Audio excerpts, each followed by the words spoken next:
Happy Friday and welcome to ABG Finance, where finance and markets align. Yesterday I was going to post the first trade review to the channel, and in doing so I had a few realizations.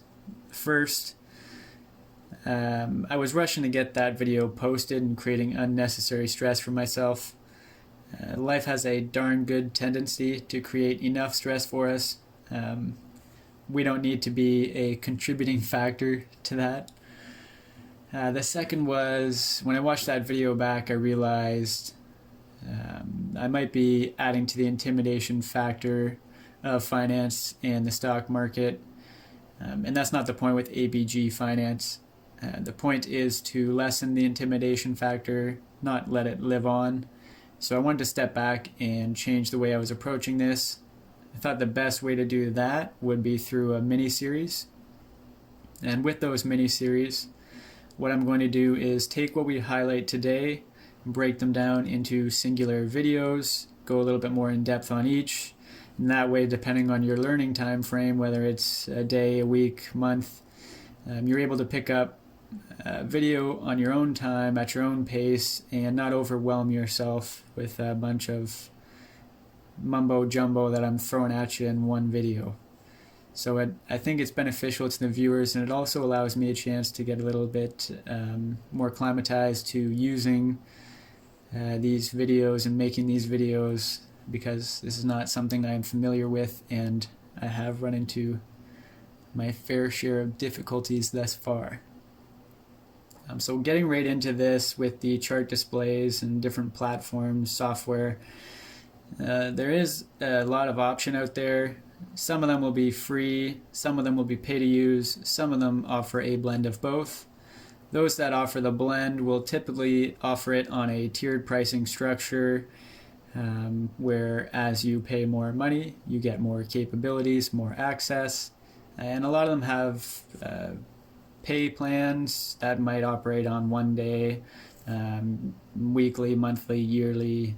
So there is some variability too if you do want to go that route. As beginners, I think it's smart to just stick with the basic stuff, and that's what I'm going to showcase today on investing.com. Excuse me. Investing.com, in my opinion, is one of the best free platforms there are for beginners. It offers a lot of the data and capabilities that some of the paid to use do, so it's a great place to start. And that's what you see on your screen here. I've decided today we're going to go with Apple. It's something I believe is relevant. Many people know Apple. Many people own Apple product. So in investing.com, and again, I think I might even make separate videos where I go over each of the platforms a little bit more in depth as well. But for now, investing.com, we're on Apple, and I'm just going to click on the chart tab. Give this a second to do its thinking. And now I've got the chart. So all I'm going to do here is go to full screen mode, and you will see hotkeys. I'm just going to use my mouse to hover over things today. When we click on that, we bring up our main screen, and you can see here there's obviously a big blue graph. Hits you right in the face. This is just the visual layout of the graph itself. Some people might use this. I personally don't. It doesn't provide me the information I'm looking for. I can't read it as well. So what you'll see here and on many of these platforms is an option to change it. So you have candles and area. We're on area. When you click candles, you can see how it changes the visual. I won't get too far into what candles are, but essentially candles make up your chart in this particular instance. This is one candle, that is a second candle, and so on.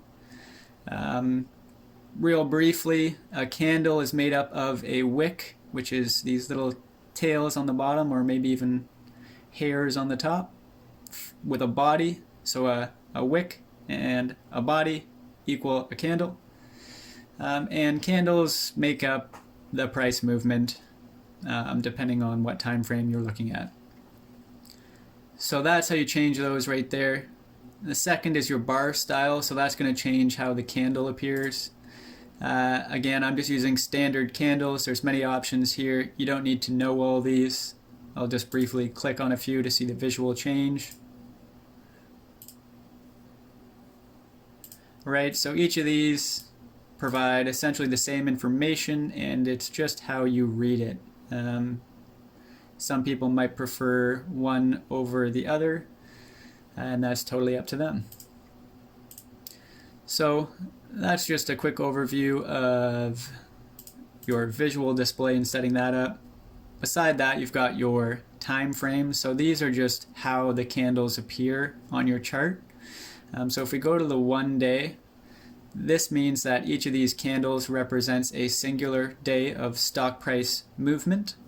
And I'm going to go to, let's see here, the 1 hour, just to show you what a 1 hour chart looks like. So again, one candle equals 1 hour of stock price movement.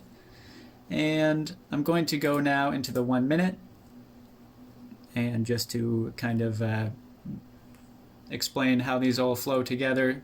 Obviously the 1 minute chart here, 60 1-minute candles will equal to the story of one 1 hour candle. So it's just a breakdown, really. Going back to my 5 minute chart, on the left we have many icons and options. So if you see there's that little gray arrow that pops up beside them, that just means there's a secondary menu for you. And on there you can see the different options, so many different choices. I'm just going to lay out a quick trend line just to go a little bit further here, and you can see when you lay that trend line you have customization options, thickness, layout, how the ends appear, and some other general settings. Moving down, there's two in here that are going to be pattern based, this one here and this one here. Some chart displays might just have the one button, but when you click on that you're going to see a lot of patterns we can lay down. I don't know all these, I use a few, but this is something I don't think we need to get too caught up on right now as beginners. This is something we'll keep in the back of our mind and work towards. So that's right there, and then again there's just some more patterns here. You do have other options to draw things on your chart, so rectangle. I always like to draw rectangles and identify areas, and again you can customize that and make it appear however you want. There are different options depending on what you're looking for. You do have text as well, so with text some might have varying levels of customization. Investing.com keeps it pretty simple, so you can write your text and you got color options, your style, size, and you can see here it pops up on your screen, and you can leave yourself little notes around your screen. There are also other options, so we can mark indicators anywhere really. So a price label, if you just drop it, it just tells you the price where your selector is located. Icons, this is actually I'll touch on these as well because these aren't patterns, these are just measurements per se. So price range, date range, if you just want to find out how much a price moved, you can identify it so we know it moved $2.69 for 1.73%. And the same goes with the measurement here. So this is again just you can measure price fluctuation as well as time, and it'll give you the bars and the actual time of that move. Icons. So this is what I wanted to touch on, and I find a little funny that they include these. I'm not really sure what these icons are for. I really can't think of a purpose for these if you're actively trading. But they are available to use nonetheless. The rest of this is pretty general. You don't really use it. Maybe the magnifying glass. If you click on that, you can just zoom particular areas. So we'll zoom in on the two ends there. And when I pick my area, you can see it zooms in, there's the two ends. And to zoom out, you can scroll, but I'd also suggest clicking the zoom out magnifying glass because that just puts the chart back to normal. Some other things to touch on real quick here. At the bottom of the chart, these are your volume bars, again indicated red and green. Red sellers, green buyers, and you have a trend line. This just shows the fluctuation of volume over a period of time. Below that you've got numbers or your timestamps, and these will be related to the time frame you have selected. So your time frame will change these values. One thing I don't think I mentioned was the date frame as well on the bottom left. So what you can do with these is if I wanted to see, a quick time period, I could click the 1 year. It's going to bring up the 1 year.